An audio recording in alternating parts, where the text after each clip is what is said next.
Okay guys, so this is a video I've been meaning to do for a while here now. It's another Northern Division standings update. I think the last one we did was at like 15 games. And now most of the teams have played 35-ish. But better late than never. We're going to go through the standings. I'm going to talk a little bit about each team, talk some smack, and, give my opinion on what the weaknesses are of each team, which is highly debatable, of course, so feel free to get into that comment section and call me out. So starting off at the very top of the list here, we've got the Toronto Maple Leafs. They've got 47 points in 35 games played, 22 wins, 10 losses, and 3 overtime losses. And I've said it before, the Leafs, you gotta give them some credit. They went out during the offseason, they brought in guys like, a veteran guy in Jumbo Joe, they brought in some toughness in Wayne Simmons, added TJ Brody. Most recently, they acquired Alex Galchenyuk. They've got some depth now. Things are looking up. But I will say this.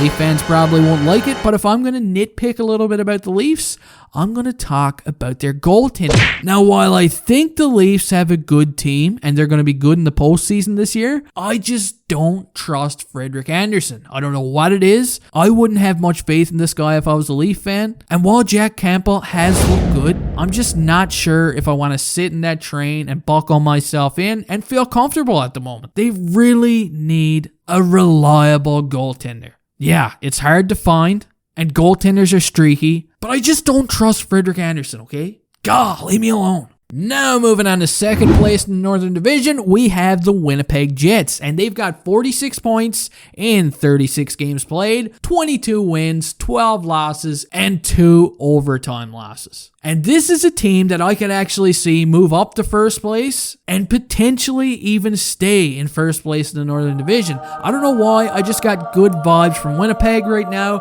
Hellebuck is an insane goaltender. I think he's underrated and he doesn't get nearly enough praise. The guy can steal games. And if you do manage to beat him a few times, the Winnipeg Jets have dynamite offense as well. They've got Scheifele, Ehlers, Connor, Dubois, Wheeler. Yeah, they're deep. They've got a deep group of guys over there. The one area that I think they're lacking a little bit is on the back end with their defense. Neil Pionk is great. Josh Morrissey is an underrated defenseman. That Logan Stanley guy is a beast of a man. Like, holy shit. He's easily noticeable. Like, every time I see him, I think he's some kind of Incredible Hulk / Zdeno Chara love child. But other than that, they could use some help on the blue line. And maybe they'll address that during the trade deadline. Who knows, right? So we'll just have to wait and see. Maybe Jets fans are going to disagree with me and they feel comfortable with their blue line, but I don't know, man. I don't know. Something's fishy. Now let's talk about the Edmonton Oilers. They are currently in third place in the division.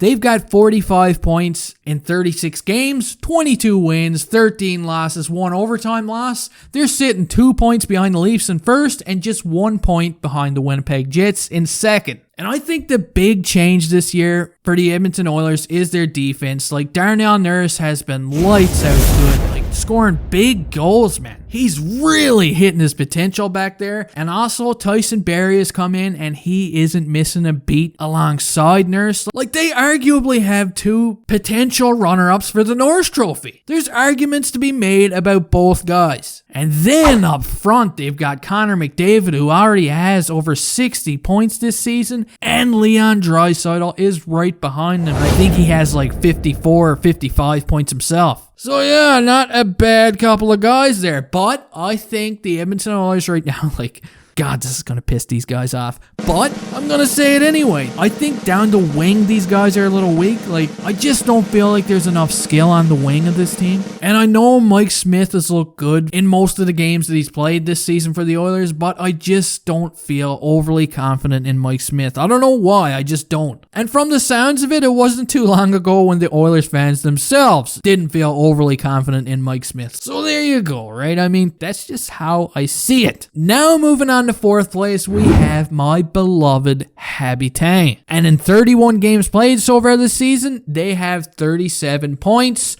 14 wins, 8 losses, and 9 miserable overtime losses that I sat through, and oh my god, I won't even start on their overtime losses. It kills me. And they've been a frustrating team so far this year to watch. I mean, they started off in January red hot, like things were looking up. The sky was the limit.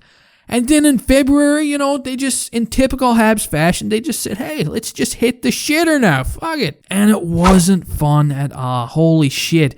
It's what led to Claude Julien getting fired, Dominique Ducharme being promoted to head coach, and since he's been under the realm, we have seen some adjustments in the system. And yeah, there's been some hiccups along the way, but of late, they have looked pretty good. So let's hope they keep that up. One area of concern on the team for me is their defensemen, like Sherratt, Weber, and Edmondson. These guys all fly within the same speed. They're good. Guys like McDavid and Matthews, they're just going to explode around them, using the perimeter to walk around these guys all day long. And I just hope that they're all bringing their A game for the remainder of the season. So yeah, defense-wise, I'm a little worried. I'm a little concerned, not gonna lie. And also, Carey Price has been kind of iffy this season. He needs to be their best player if they're going anywhere. He's looked really good of late, but during the beginning of the season especially, oh my God, he looked atrocious. He did. He really did. And I don't like to rip the guy because I really like him, but let's hope he carries on with his good play of late. Now we're going to get into the teams that are out of a playoff position. But before we begin on these three, if I'm going to pick one team out of the bottom three that could potentially break themselves into a playoff position, I'm going to pick the Calgary Flames. And they're up next. So my reason why is because of the Daryl Sutter effect. Because this guy is going to lose his mind if they don't soon start playing his way. This is a team that has been up and down the whole year, but mostly down. They got rid of Jeff Ward, they brought in Daryl Sutter, and when he came in, the Flames looked good. I honestly thought they turned the corner and they were going to push forward. I was legit scared, especially when the Habs, they lost some games due to COVID. I felt, here we go, the Flames are about to get into fourth place. But unbelievably, it never did happen. Somehow the Flames just kept losing games and putting up shitty performances. I've seen the replays of guys like Matthew Tkachuk last game just flopping down early, giving up a 2-on-1, and the puck goes in the net. It's not a good look. Like, I'm surprised when he didn't get back to the bench, Daryl Sutter didn't pick him up and just choke slam him or give him the last ride like the Undertaker style. And I think that the Calgary Flames have a good enough group of forwards to get into the playoffs. I really do. They've got the tools just need to be sharper. They've got to start playing better. Everybody has to come together as a team, quit whining, start doing their paperwork, and turn things around together. Because if they keep losing games, they're going to find themselves having an even bigger hill to climb, almost an impossible one to make the playoffs. So Flames fans, there's still hope, but I'd be pretty upset right now if I were you. Now moving on to 6th spot in the division, we have the Vancouver Canucks, who played 37 games and have the exact same record as the Calgary Flames. Both teams have 16 wins, 18 losses, 3 overtime losses, and 35 points. And the Canucks, they look like shit the majority of the season, but Thatcher Demko lately has been going on a pretty good run, and the team's top players have been scoring and producing, and lo and behold, they're only 2 points out of a playoff spot right now. So yeah, there's still hope for the Vancouver Canucks as well, but if I'm a Canuck fan, I'm not really happy right now. I'd want to see Jim Benning canned so fast during the offseason.